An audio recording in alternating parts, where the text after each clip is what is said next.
Pleasant good night. Once again, my loyal viewers and listeners, my fans, my well-wishers, strangers, people all over the world, whatever the time of the day, it's always my pleasure to welcome you to your favorite knowledge channel. And today, being no exception from all of the other presentations, we will continue to share a word with you, a word to engender hope, a word to make you more courageous, a word to motivate you to take action to better your situation. So as usual, we will start off with a motivational word I will reference to tonight. We will tell you about the services we offer, we will do the presentation, and then we will give you a reminder of our services that we offer. So I'll be making a slight shift from mental health to education, but obviously they are related. Alright, so we're going to just kind of marry the two today. But before I get into the topic, the words of motivation that I would like to share with you, I am quoting the late great Marcus Mosiah Garvey, Jamaican global leader, a man whose readings really inspired me, and a man, in my view, who is a product of what a really educated person is supposed to look like.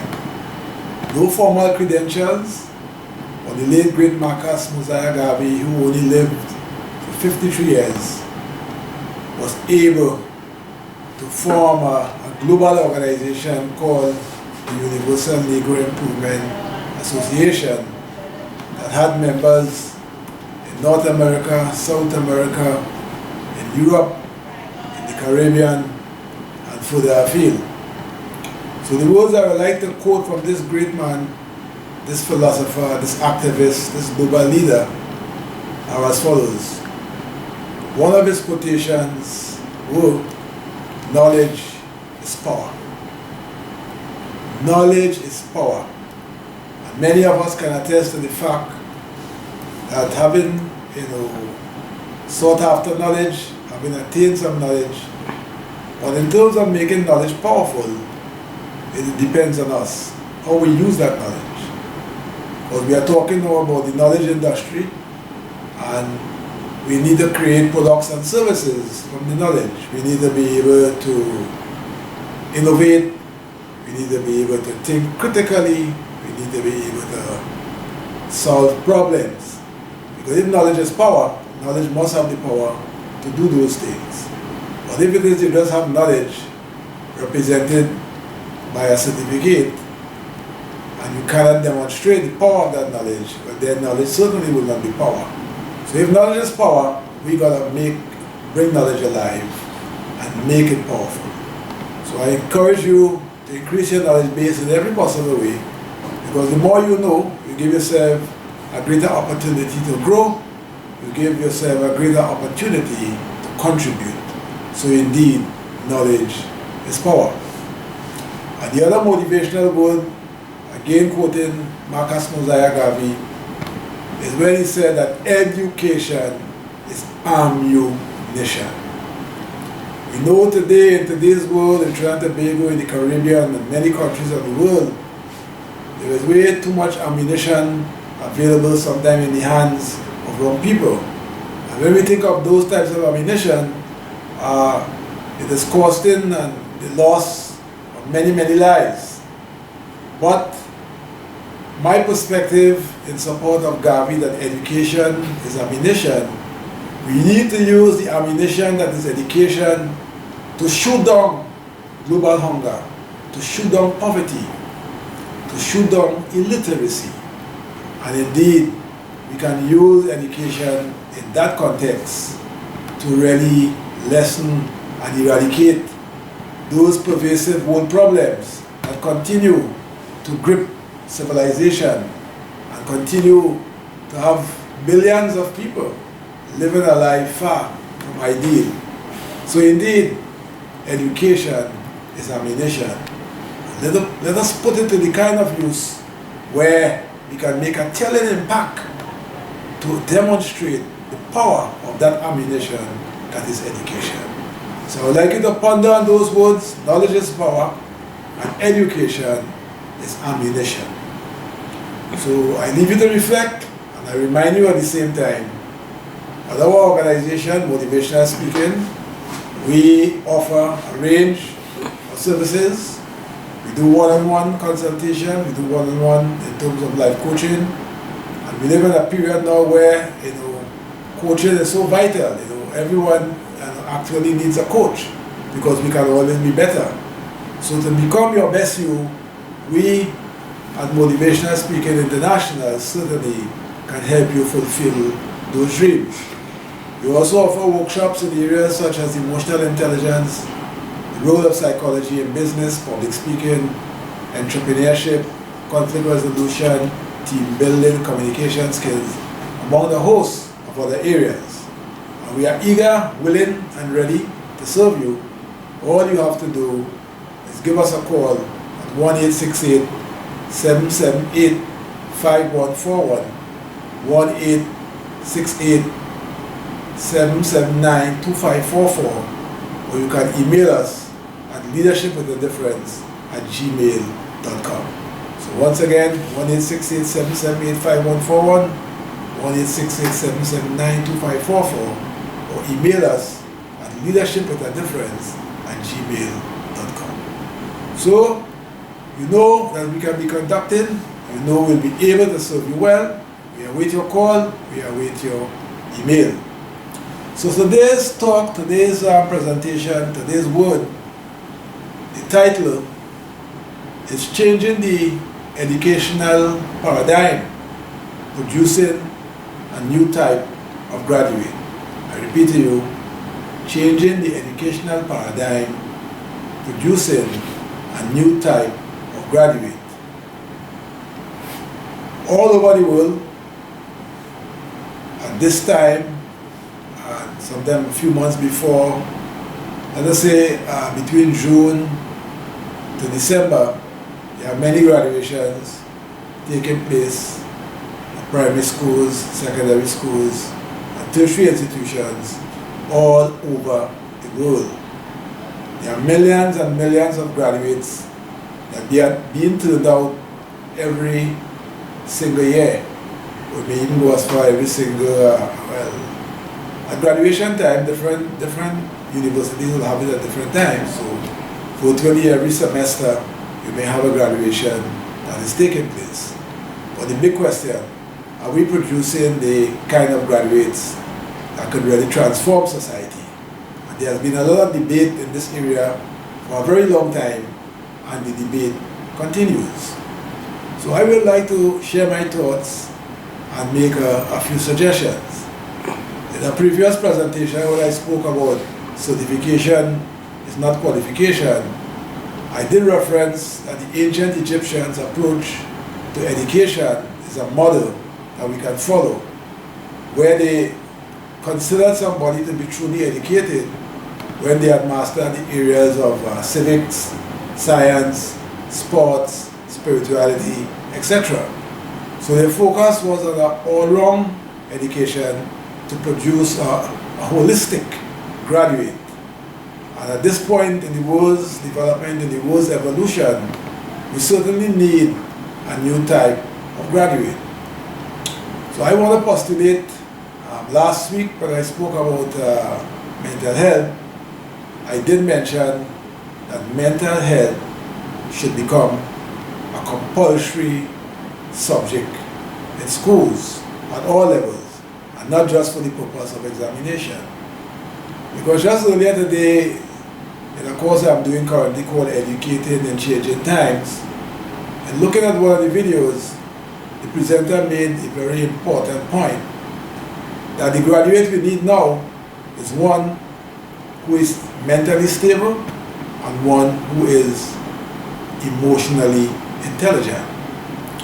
Because when we think about mental stability, to navigate the challenges, the stresses, and the pressures of life, we need people who are mentally stable. We need people to be exposed to challenging situations We need support systems for them. We need to train them as to how to deal and solve those kinds of challenges, right? We need to train them how they can maintain the composure under pressure. Because it makes no sense that you graduated as an honors student, summa cum laude, magna cum laude or cum laude, you are the valedictorian, etc. And when you are faced with unforeseen circumstances, when you are faced with extreme pressure, you crumble like a pack of cards. So I'm saying mental health is crucial. And it has been brought to the fore because of COVID-19, as I said in a previous broadcast, in a massive way. But it has always been a massive problem lying beneath the surface. Alright? So since it has peeped out in such a telling way now, we need to grasp the opportunity and ensure that we educate people and we train them into the kind of skill sets that will allow them to be mentally stable. So certainly mental health must become part of the school curriculum in any part of the world. Another important subject area that I believe should be, must be, well, I don't have the authority in that I'm not in the Ministry of Education, but if I had that kind of authority, physical education would not have just been a subject that students in secondary school will have done for a few years, and then if they are not interested in it, they fall off of it. Because as we know, the body is a system, both the mind and the body, they are both connected. And if you have a physically fit body, you will have a more powerful mind. We know about the many benefits of physical exercise. And I always advocate that students should always strive to keep themselves physically fit. And if we have physical education as a compulsory subject, we will be emphasizing. In other words, it will be somewhat of an imposition for those who might like it, but at the end of the day, when you look at the cost of healthcare, when you look at how many people who have to access the healthcare system throughout the world, and how costly healthcare is, it makes sense to drill into young students and get into the psyche that physical education should become a way of life. So it will not only be a compulsory subject, but it will now become a way of life. Because as we all know, when you are physically fit, you feel better, you sleep better, you eat better, you feel less stress, you manage stress better.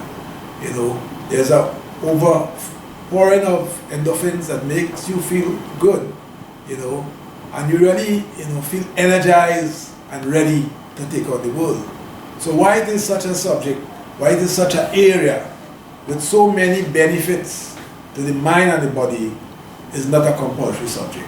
So this is my argument, very simple, very important, that physical education will benefit the student all around, keeping them healthy and also allowing them to perform at a higher level, because as we know, we have increased concentration, greater clarity of thought, other benefits that is all. And if you have healthy students performing well, obviously going forward we'll have healthy workers, because for your economy to grow, you need healthy workers to be able to contribute in a productive way.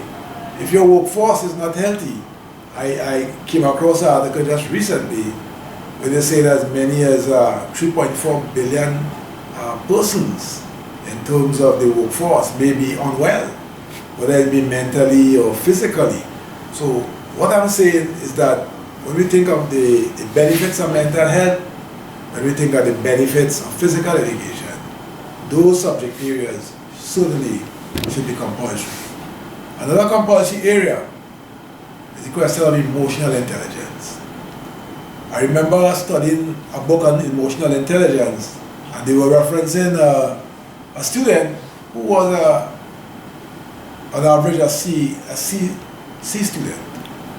And when he got a C, it came like an A, it was a big celebration.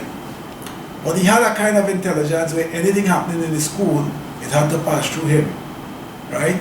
He was a leader, he was a communicator, he was able to pull people together, you know. And it's because of his emotional intelligence. He had that kind of impact. All right? And when we think of the value of emotional intelligence, where you could become more aware of the emotions that you experience, being aware of the emotions that you experience is indeed a powerful thing. Being aware of how you feel or you think and how you are likely to behave will put you in a position where you will move from self-awareness into the question of self-management, where you'll be better able to manage yourself. Also being able to perceive accurately the emotions in other persons. Some people have a knack, some people they have a gift, but some people are able to do that. They have a sense of feeling what is happening around them. So we're talking about social awareness. Many of us have been in situations where you just felt uncomfortable. You might not have had empirical evidence as to why you were feeling uncomfortable. But the strength of the discomfort being in the environment led you to say, well, let me move away from here. Sometimes, after they left the scene, you heard about a whole calamitous kind of situation occurring to prove where that kind of awareness and that kind of sensitivity, how valuable it is in terms of navigating life. And then the last area is the question of client relationship management, where when you master the first two, which concern yourself, self-awareness and self-management, and when you are able to be socially aware, it all comes together in a package where you could better manage people. So the graduate, when they go out into the workforce, into society, they have to know how to navigate people. They have to know how to manage themselves in terms of their emotional states. So such a subject area is critical. And the nice thing about emotional intelligence, you might be low on emotional intelligence, but you can take steps to increase it over time. So it is not a lost cause if you may do an evaluation and your rating is low. You can take positive steps over time to improve that situation. It will be totally beneficial to you for your success in life. Another important subject that should be compulsory within the education system is the question of civic, the responsibility. What is your responsibility as a student, as a graduate, in making society better? Your awareness of what is happening in the world and developing that sense of social responsibility to know that you can make a contribution to create the kind of world that we would like to live in. And of course, I would say spirituality. I wouldn't say religion because people have different religious persuasion, but being aware in terms of how to put it, the finer things in life, the unexplained issues of life, that question of spirituality is also an area that is very tricky to define. We can look at spirituality as the spirit that will motivate you to act, that inner sense of things that may be abstract. So there are many different perspectives on it, and it's something worth exploring in terms of letting students know that, when we talk about the fullness of man, we're talking about the head, the heart, and the soul, right? And when I say the soul, not necessarily from a religious point of view, but those unexplained areas to know that there is some dimension that governs us that we might consider to fall within a spiritual realm. So I'm saying that those subject areas will lay a foundation in terms of producing a kind of graduate that perhaps does not exist to the extent that we want it to exist at this present time in the world. Because education, is not just to prepare someone to find a job.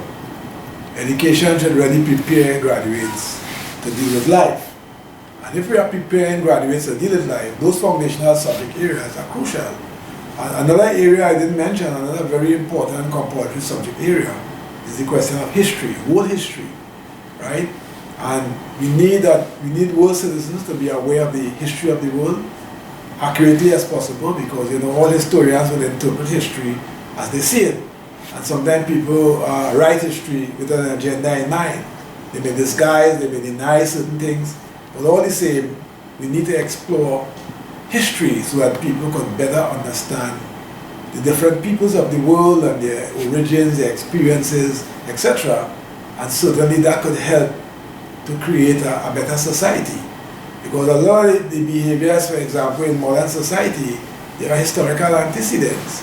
If you look at the Caribbean in terms of transatlantic slave, indentureship, we can make a lot of linkages to practices that exist now that have a beginning in those experiences.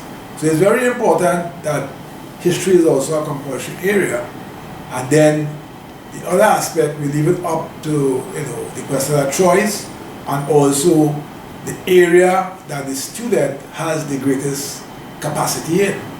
Also earlier today, looking at one of the videos, they did a evaluation of some 5-year-olds in a school in the US at one point in time, and it was found that about 98% of them were in the genius category. But as they encountered further schooling and they did the testing every other 5 years, they found that the rating went down. And the professor was rightly saying, we have two types of thinking: divergent thinking that sparks imagination, and convergent thinking where you're making judgment, reasons, decisions, etc., following rules, that kind of stuff, which tends to limit the student. And he said that it creates a conflict with the divergent and the convergent, weakening the capacity of the brain.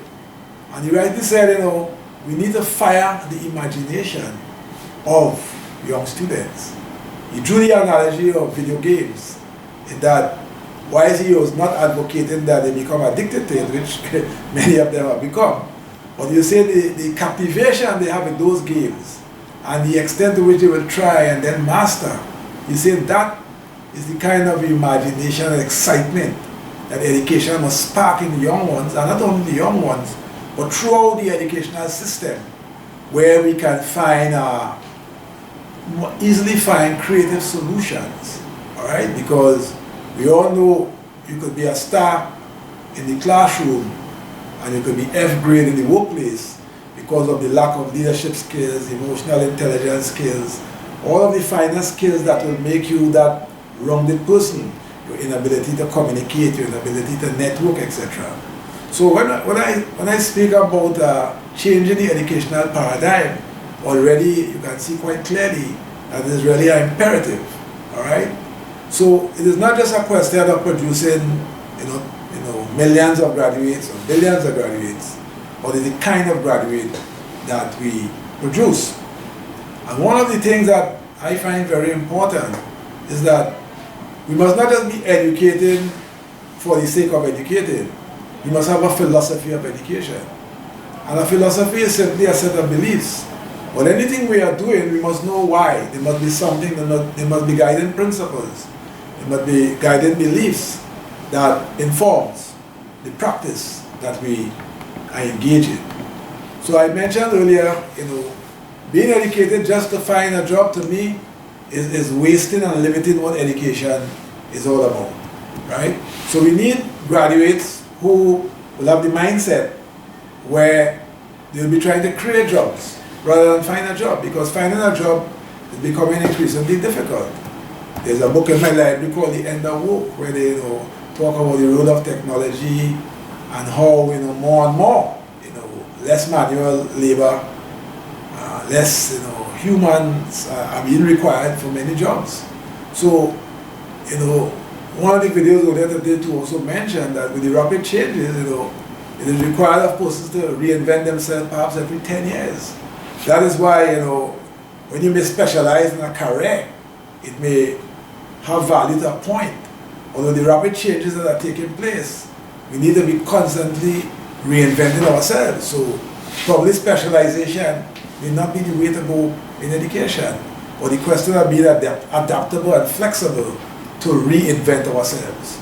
So to produce graduates with the mindset of creating jobs, we have to train them to be entrepreneurs from young. And generally speaking, in the Caribbean context, entrepreneurship gaining a bit of traction now, but we are way below the level we should be in promoting that within education to fire the imagination of students to know that they can create, rather than becoming frustrated, waiting for a job that may take a very long time to come and that might not really allow them to fulfill their potential. So this philosophy of education I'm speaking about that will inform those kind of changes in the education system. We need to bring all stakeholders to the table. And normally when we talk about stakeholders in education, we talk about the Ministry of Education, the ministers, the technocrats, the teachers. We hardly even consider the students. Now all of the plans and the courses that we are designing are for the students. But are students major stakeholders in education in terms of informing the kind of education that they should experience? Certainly not. So we need to bring the student center stage and have the inputs. And if we bring the student center stage and having the inputs about the kind of education that they should be exposed to, you may have a more willing and accepting student to what is being provided for them. All right? We will have the kind of curriculum that will be sparking divergent thinking perhaps more than convergent thinking. Now there's merit in either, but given the complexity of life and the problems in the world, we certainly need to spark divergent thinking where we can create things not thought of before. So the student must be high on the list of stakeholders who are consulted, parents, their views, of course teachers. So we need to have those stakeholders constantly engaging in terms of what it means to be educated, what are the philosophy that will guide education. And if we explore that process, certainly I think education can become much more exciting. Education can become much more useful and relevant to society.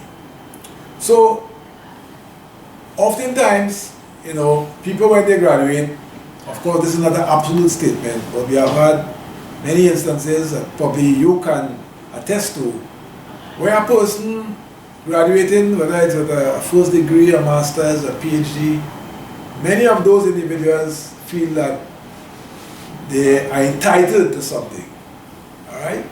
They are entitled to special perks, a special salary. And the mindset is not,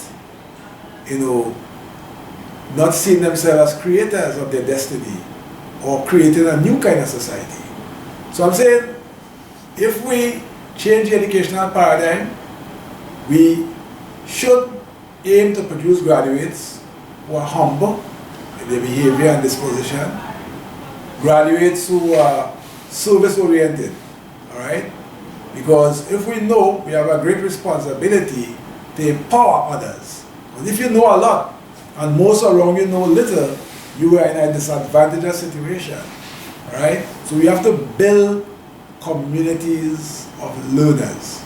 As the ancient Egyptians spoke to the concept of the collective genius, they spoke to the concept of each one teach one, communities. So when you have been exposed to a level of education, and of course I'm not only talking about academic education, because education could never only be academic. Every moment of life and every experience is an opportunity for education. But the formal side, the academic side is a small side, albeit important, but we need a total package based on some of the things I mentioned earlier to produce that graduate who is humble, who is service-oriented, who is willing to empower others, who is a problem solver, all right, who is a change agent, and who really will be willing to serve humanity. But we have the concept now of the global citizen, global citizenship education, where the graduate has a sense of purpose, has a sense of destiny, has a sense of commitment, a sense of empathy, feels a sense of responsibility to addressing and solving the problems of the world. To produce that kind of graduate, we certainly need to change the educational paradigm. We need to activate, get the stakeholders more involved, and we need to constantly, explore to find the best way forward. It is not something that, is a magic bullet will just arise out of the blue, but we need to activate the process. We need to take a different approach, because if we want a different result, we cannot continue with the old model of education. So the benefits of the pandemic in terms of technology and engagement with students, while it's posing challenges, is something of the future, is something we cannot deny, and it doesn't make sense we go back